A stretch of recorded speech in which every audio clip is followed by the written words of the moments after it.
عیون الحکایات حضرت امام ابن جوزی رحمۃ اللہ علیہ کی زبردست کتاب ہے. اس میں ایک حکایت کافی عرصہ پہلے میں نے وہ بیان کی تھی، اب اپنی یادداشت پر وہ عرض کرتا ہوں کہ چند طلباء کرام کہیں علم دین سیکھنے کے لیے جاتے ہیں، دور دراز کا سفر کر کے. طلباء اور سفر یہ ساتھ ساتھ ہے.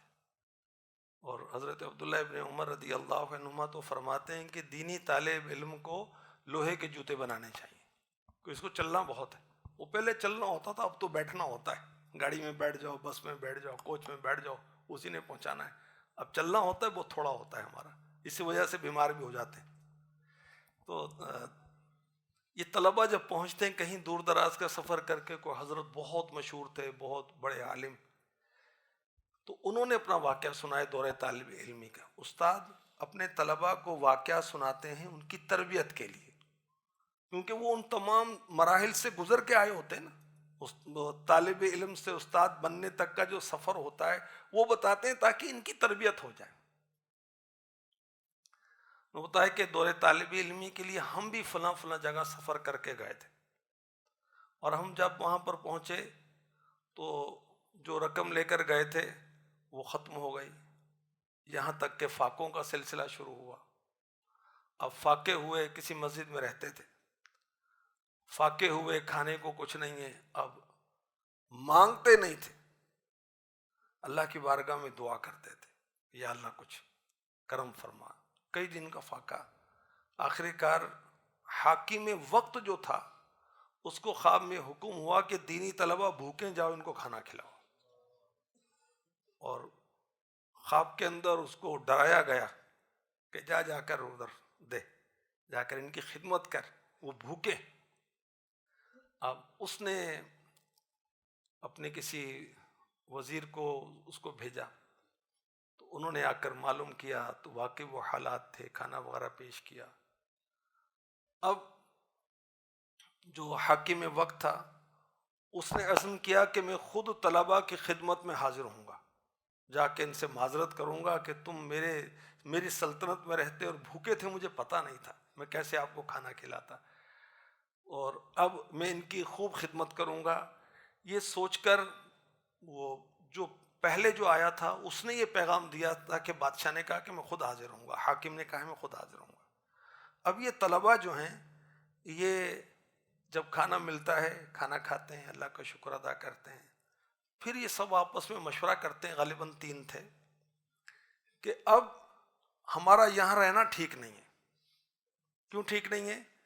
کہ ہماری اس نیکی کی، ہمارے اس انداز کی اس علاقے میں شہرت ہو جائے گی، ہم تو مشہور ہو جائیں گے، مشہور ہو کر آزمائش میں پڑ جائیں گے. ہم تو پیچھے سے جو دیکھ رہے ہوتے ہیں نا کہ میری تصویر بن رہی نہیں بن رہی، میں مووی میں آؤں گا نہیں آؤں گا. اور یہ لوگ تو شہرت سے ڈرتے تھے. تو انہوں نے طے کیا کہ اگلے دن حاکم نے آنا ہے، راتوں رات ہم یہ علاقہ ہی چھوڑ دیتے ہیں. اور راتوں رات سفر کر کے نکل گئے وہاں سے. اب حاکم وقت اگلے دن پہنچتا ہے تو پتہ چلا کہ طلباء تو چلے گئے. اب اس کو بہت افسوس ہوا. پھر اس نے کیا کیا، اس علاقے کو خرید کر وہاں ایک بہت بڑا مدرسہ قائم کیا، اور دینی طلباء کو وہاں پر رکھا، اور اس کا سارا انتظام اپنے سپرد رکھا. 3 طلباء کی خودداری نے ایک بہت بڑا مدرسہ قائم کروا دیا. تو دینی طلباء کو خوددار ہونا چاہیے. آقا علیہ الصلوۃ والسلام کی سیرت پڑھیں تو فاقہ ہے، صحابہ کی سیرت پڑھیں فاقہ ہے. حضرت عمر بن عبدالعزیز رحمۃ اللہ تعالی علیہ کے پاس کوئی آپ کی کوئی رشتہ دار، کوئی عزیز آتی ہیں، پھپھی تھیں، کون تھیں، تو یا کوئی اور شخص آیا تو دیکھا کہ وہ کوئی شخص جو ہے سادہ سے کپڑے پہنے ہوئے بہت سادہ سا کھانا کھا رہا ہے. اس نے آپ کی جو حضرت فاطمہ رحمۃ اللہ تعالی علیہ، عمر بن عبدالعزیز کی جو اہلیہ تھیں، زوجہ تھیں، ان کو کہا اس شخص کو، یہ شخص تمہاری طرف دیکھ رہا ہے، اس شخص کو کوئی اچھا کھانا کھلاؤ، یہ کیا رکھا ہوا ہے اس کے سامنے. نے کہا کہ یہ امیر المؤمنین ہے، یہی خلیفہ وقت ہے. اور اللہ اکبر، اسی طرح آپ کے کسی خادم نے وہ شکایت کی، کیا روز مسور کی دال ہی بنی ہوتی ہے، اور کھانا بھی ہمیں کھلایا کرو. تو حضرت فاطمہ رحمۃ اللہ تعالی علیہ فرماتی ہیں کہ امیر المؤمنین بھی یہی کھانا کھاتے ہیں جو میں آپ کو دیتی ہوں. یہ غلام بھی شکوہ کرتا ہے کہ یہ کیسا کھانا ہے، روز وہ مسور کی دال، روز مسور کی دال. تو آپ نے فرمایا کہ امیر المؤمنین کی بھی یہ خوراک ہے، آپ بھی روز یہ مسور کی دال ہی کھاتے ہیں. حضرت علی رضی اللہ تعالی عنہ کی خدمت میں کوئی شخص دور دراز کا سفر کر کے آتا ہے.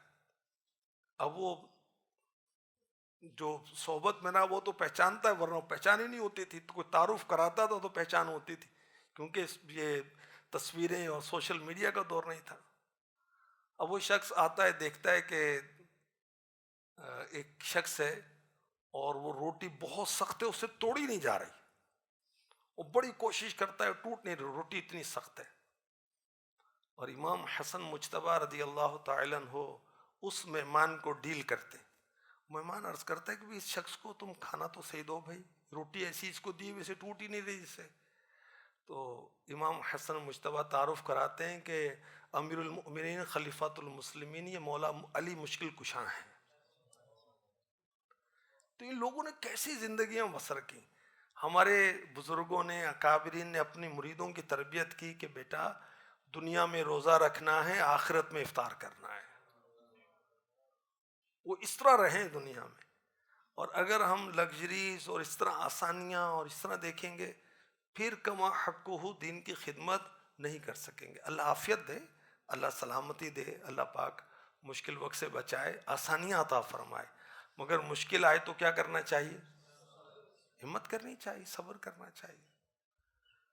وہ اعلیٰ حضرت کا شعر، سبحان اللہ، کون دیتا ہے دینے کو منہ چاہیے. اب پڑھتے تو ہیں، جب موقع پڑتا ہے پھر کیا ہوتا ہے بھائی؟ کون دیتا ہے دینے کو منہ چاہیے، دینے والا ہے سچا ہمارا نبی. الحمدللہ. صلو علی الحبیب صلی اللہ تعالی علی